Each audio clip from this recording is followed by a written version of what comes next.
Boa tarde, pessoal. Vamos a ver então para o dia de hoje o capítulo 4 de Lembranças Encobridoras. Lembrando que este texto um pouco é uma articulação na sequência do trabalho sobre o esquecimento e a função que teria então este esquecimento no processo de análise dos deslocamentos psíquicos que permaneceriam encobrindo algo da ordem do recalcado. Então, para este fim, Freud utiliza lembranças que seriam de diferentes valores, que teriam na composição da estrutura psíquica uma distinção de valores. Bom, tem então uma situação de lembranças que estariam encobrindo outro tipo de memória e nesse jogo de deslocamento onde Freud vai ficar de orelha, vai ficar em atenção.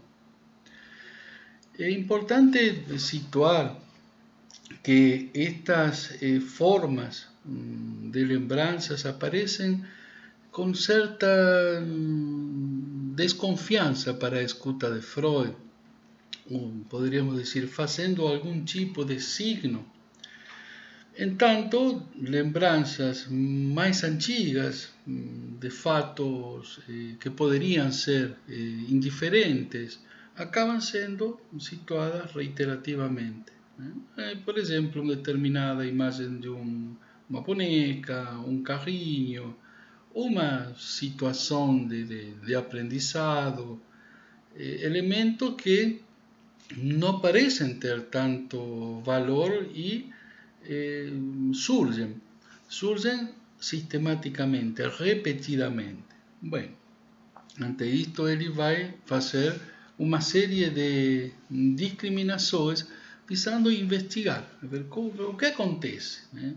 Tomando como modelo os casos anteriores de esquecimento, no qual uma palavra estrangeira ou a substituição de um nome próprio por outro parecem trazer algum tipo de valor, né, em substituição. Vocês observam que já no começo ele vai discriminar que isso pode se dar de diferentes modos. Pode então que uma lembrança que a pessoa tem aproximadamente de um período de seus 3 anos de vida, muito insignificante, vem repetidamente, mas no decorrer da análise se vincula a uma outra lembrança mais recente. Aí então o que importa é o que aconteceu mais recentemente. No entanto, ele só lembrava do insignificante do passado. Vamos a um exemplo, né? Por exemplo, a criança vai lembrar de que jogava na piscina, entrava na piscina com 3 anos de forma sistemática. No decorrer de uma análise, vê que particularmente a piscina, os corpos, tanto corpos nus, a curiosidade sexual, que por volta dos 9 anos de vida já emergia como uma tensão, isso só é lembrado posteriormente e em vínculo. Então, todo aquele processo infantil parece que foi ressignificado por uma sexualidade posteriormente mais emergente.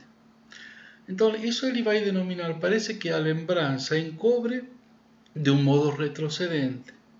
Ou bem ao contrário, diz Freud mais na frente, pode ser, né, que uma lembrança de uma briga que acontece aos 9 anos, né, isso insiste naquela briga sistematicamente, só com o afeto.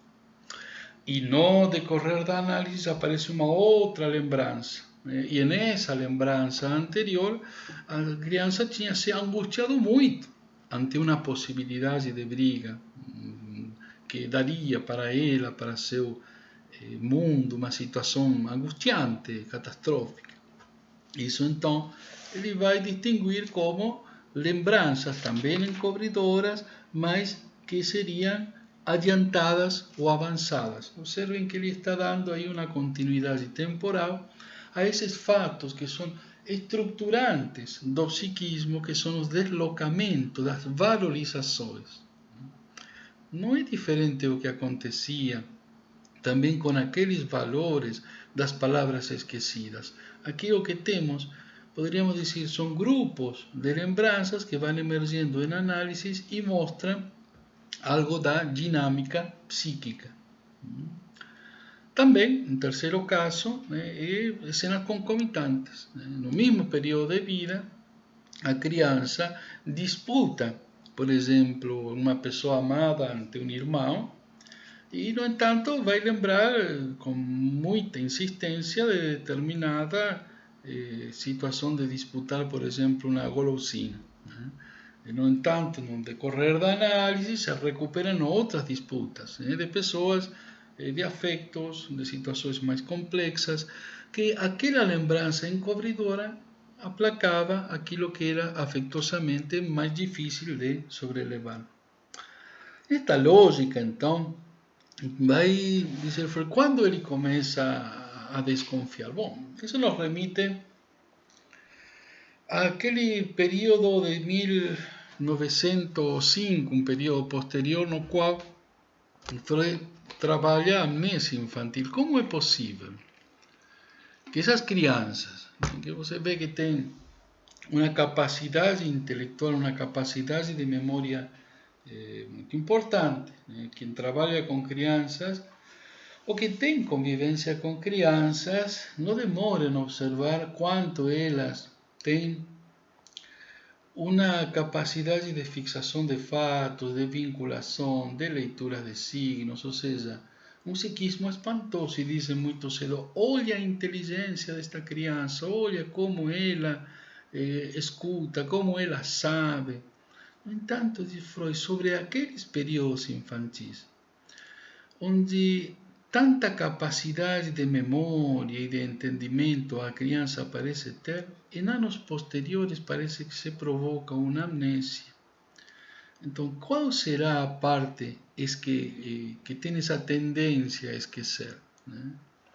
Aí, então, ele observa como a memória é tendenciosa. E na página 61, ele vai dizer que, se bem em esquecimento de palavras estrangeiras, em esquecimento de nomes próprios, existe aí uma situação em que aparece mais ou menos claro o que seria falso, o que seria encobridor, o que apareceria como equívoco, no ponto em que se trata da reprodução da memória, parece diferente, ou seja, os casos de lapsus, de esquecimento, parecem um tipo que pode se distinguir muito facilmente desse grupo de recordações, que parecem ter basicamente a mesma dinâmica psíquica na possibilidade de deslocamento e substituição. A partir de aí, ele vai situar como pode, em seus exemplos, mostrar que estas imagens de memória, imagens mnêmicas, segundo parágrafo da página 62, diz: algumas imagens mnêmicas certamente são falsificadas, incompletas ou deslocadas no tempo e no espaço.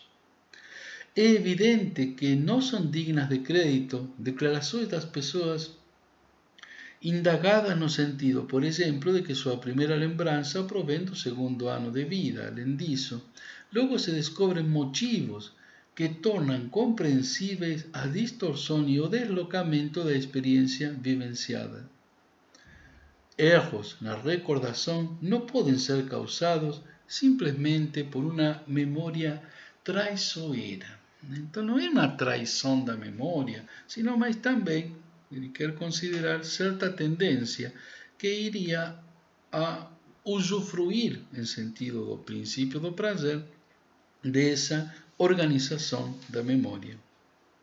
Lembrar, então,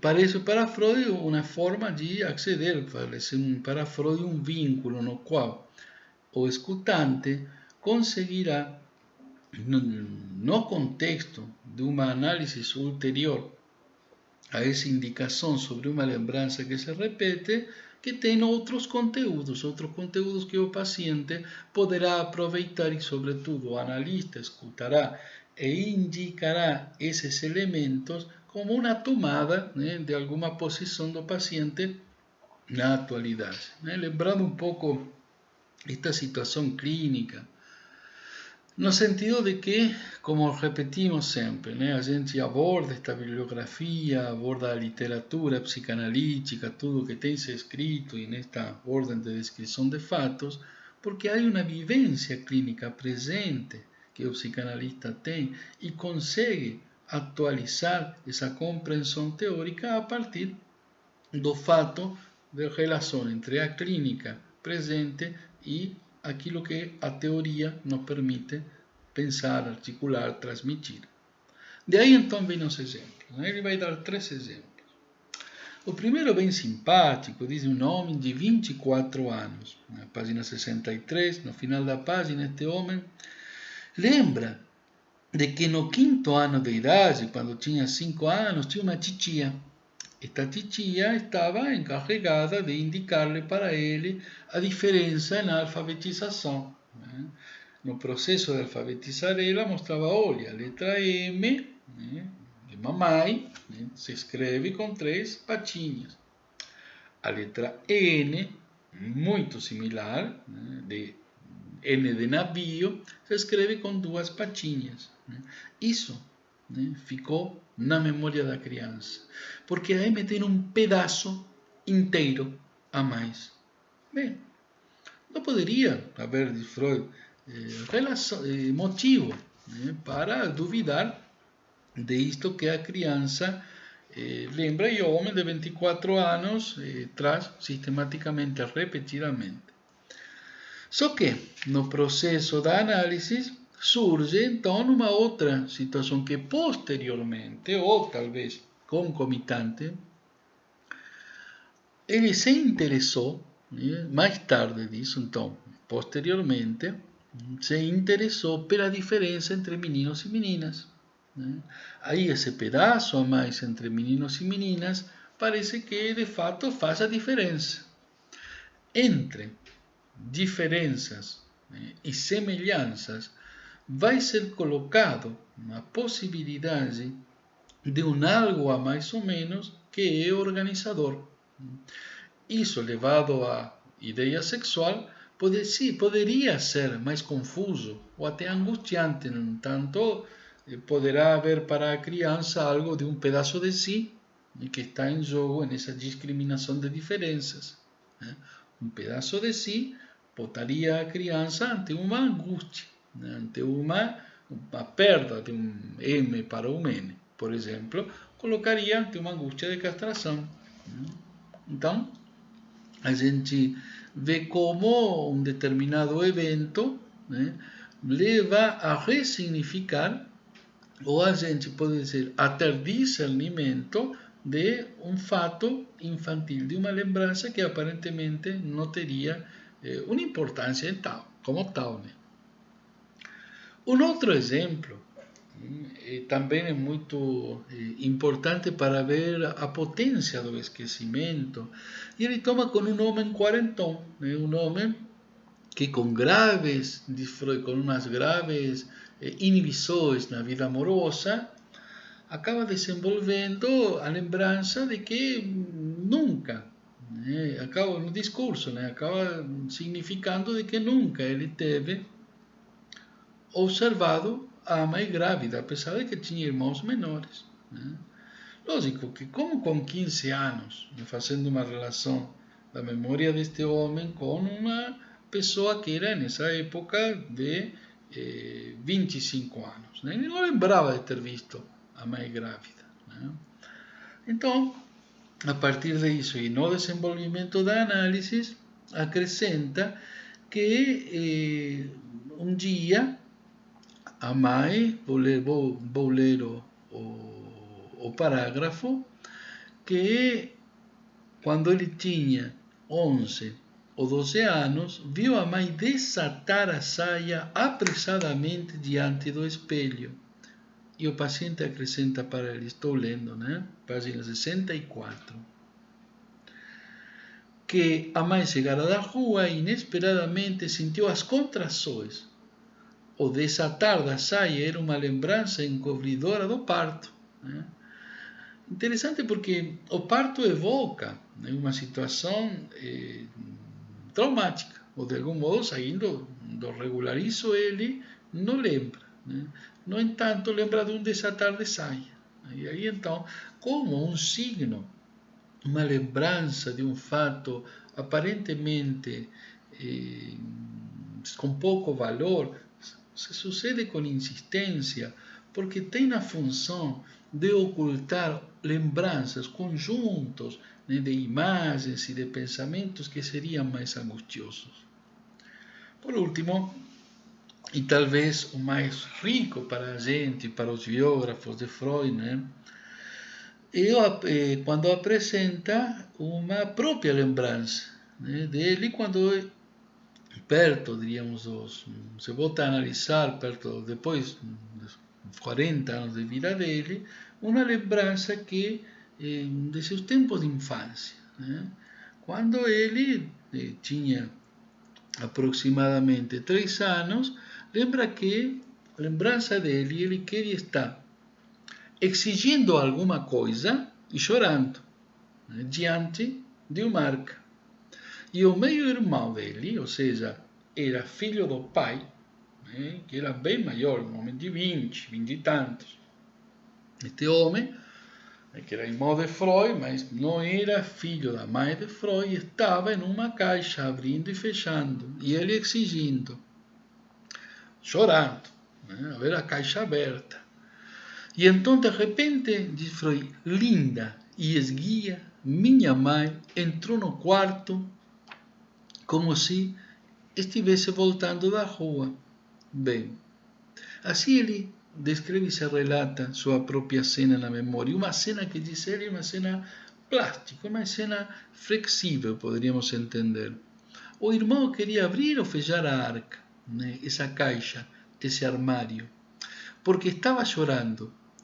E o que tinha a ver essa chegada rápida de um momento, né, que se coloca a mãe em presença?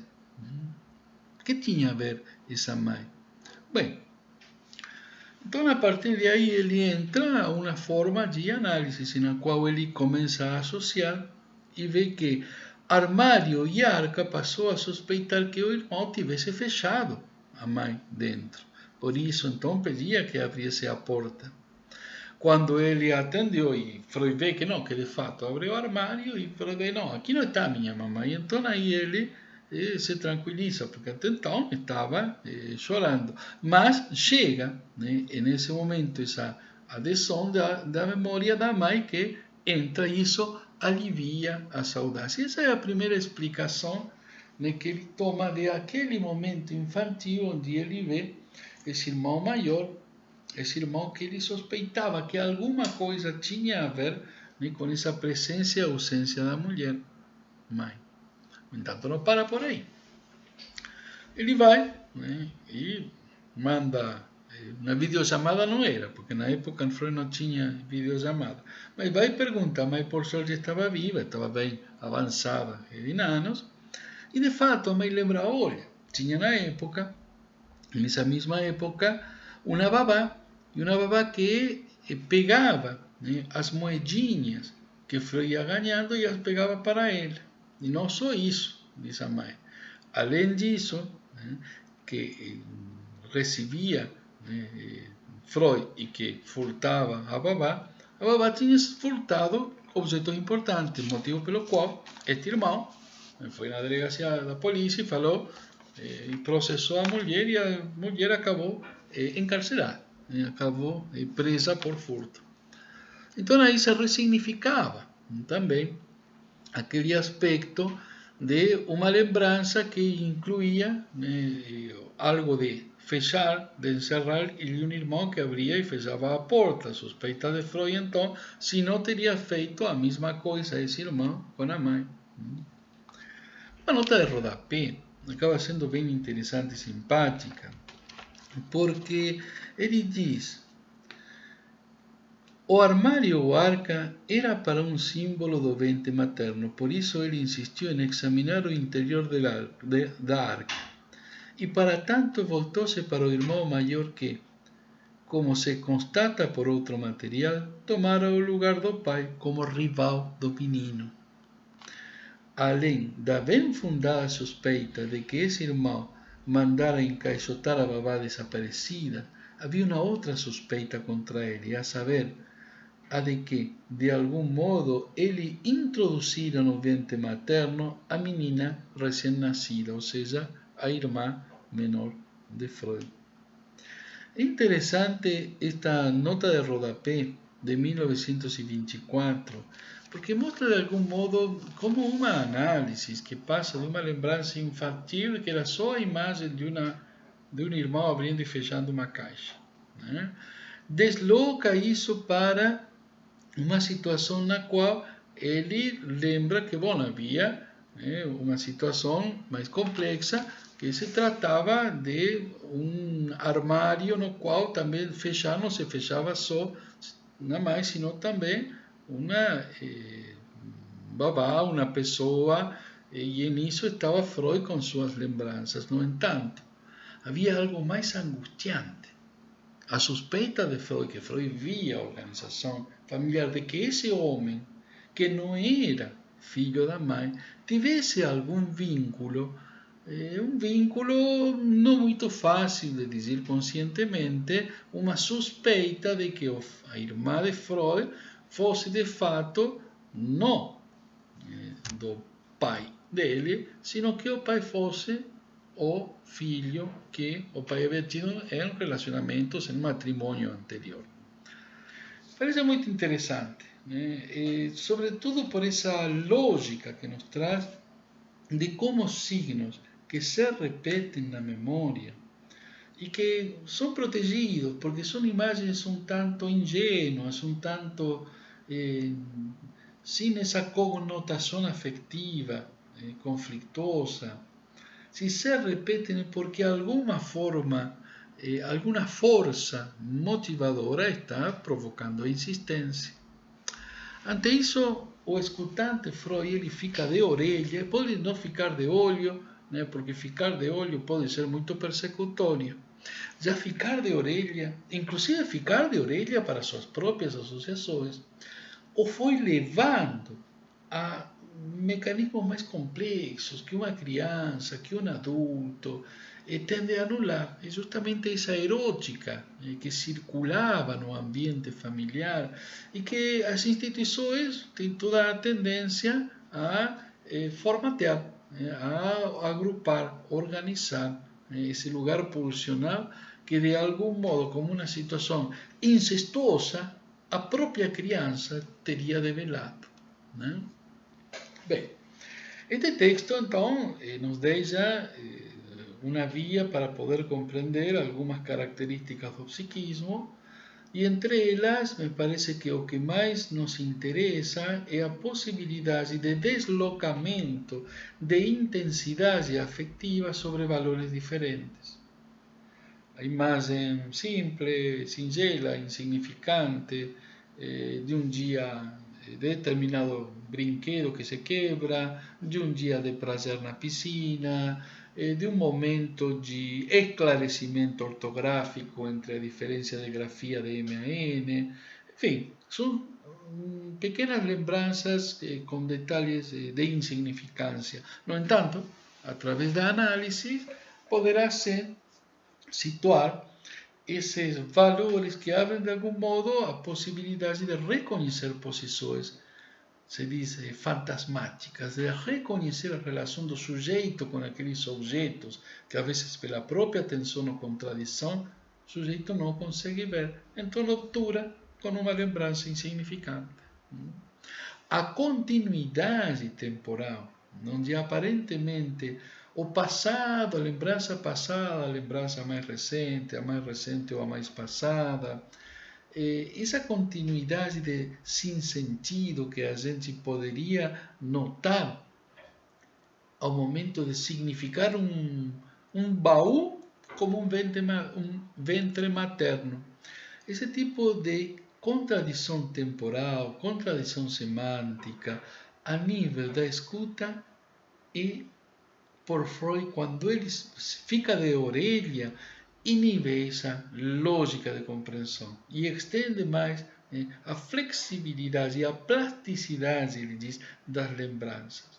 Então, vai dando uma abertura para a atemporalidade do inconsciente, para a falta de contradição, de oposição no inconsciente. O inconsciente perdura em tempos diferentes, perduram e tomam capacidade de substituição, valores diferentes, porque justamente é nesse lugar onde as tendências subjetivas imperam, os impulsos do sujeito em relação com o vínculo de seus sujeitos começa a imperar, que a lógica tende a ser mais flexível. Bem, logo depois a gente entra a partir das 7:10, né, para conseguir em grupo dialogar sobre este material. Espero que consigamos, né, fazer uma leitura do texto e com uma boa lembrança a gente iniciar um diálogo. Abraço, até mais.